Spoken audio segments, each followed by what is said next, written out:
Hello and welcome to the sewing studio. Today I'm going to show you how to make this table runner, which is perfect for a coffee table or a small occasional table.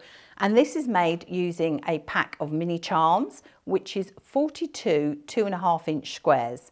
You'll also need a piece of wadding measuring 30 inches by 10 inches. And you'll also need a long quarter of fabric for your backing. And you will also need a can of 505 spray if you're not using fusible wadding.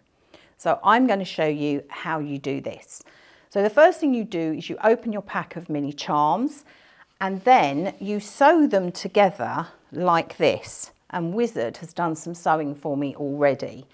So you sew 2 together and then you sew 4 together. And then you sew those 2 together.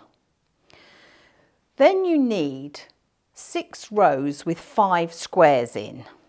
And as I say, Wizard's been busy, he's done it for me already. Let's turn that round. So what we now do is we offset, let's get it the right way around. We're now going to start to offset so that at the end of each row, we have one, it looks like it's hanging over. And that gives us the diagonal effect. So just take your time and think about your colours. So we put that one up next. So you can see what I'm doing. So the next row of 5 I put up next. Then that one.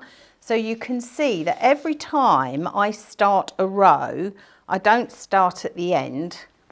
I start one in. And then when I get to the end, I need another 4 and another 2. So it's a repetition of that end. I'm just going to pop this out the way for a moment so you can see. And then these 2 go at the end like that. And that's actually your table runner. So when you come to sew these pieces together, what you need to do is you need to press your seams flat. And they need to go the opposite way so that when you come to join these up, you are going to butt your seams together, but you're going the opposite way. So one's going to the left, one's going to the right, and you're going to join those up, pop a pin in, and then you're going to sew just down there like that. And then you'll flip it back and press it. And so on until you've joined them all together. Then they will look like, and here we are, Wizard's been busy again doing some more sewing. So they're all joined together and they look like that. Then you're going to place that onto your piece of wadding. And I stuck mine down using 505. And then you're going to trim your wadding right up to the edge. So you can see here all the way, I've trimmed the wadding right to the edge. So it looks like that. The next thing you're going to do is you're going to take your backing for your runner and you're going to put your backing and your runner right sides together like that. And what you're going to do is you're going to pin in each one of these points. It's not often I use pins, but for this it's imperative. So pin into each point like this. And then you're going to sew your back to your front like this. And you're going to leave a gap here for turning. So when you do your machining, you need to machine 1/4 inch. If you're walking foot, and you will need a walking foot to do this, if your walking foot hasn't got 1/4 inch guide on it, the best thing you can do is measure 1/4 inch and draw it in pencil. So you machine on your line. And then you leave a gap here for turning. But you need quite a big gap because there's a lot of bulk to go through.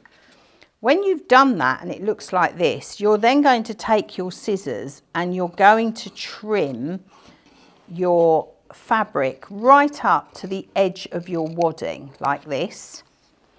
And then when you've done that, you're going to just snip into the corner, and you're going to snip off the end of your points here like that. When you've done all of that, you're going to turn it through, you're going to give it a really good press, and then it will look like this. So make sure you give it a really good press afterwards. And then you're going to top stitch as near to the edge as possible. Again, you will need your walking foot, and I would use a top stitch needle for this. So as near to the edge as you can, and close your gap. So right the way along to close your gap. And then you can just do some decorative quilting stitches. It's probably easier to see it on the back actually. So you can see I've done this wiggly line in all the seams to quilt it. And that is your coffee table runner. So as always, have fun, and I look forward to seeing you here in the sewing studio the next time.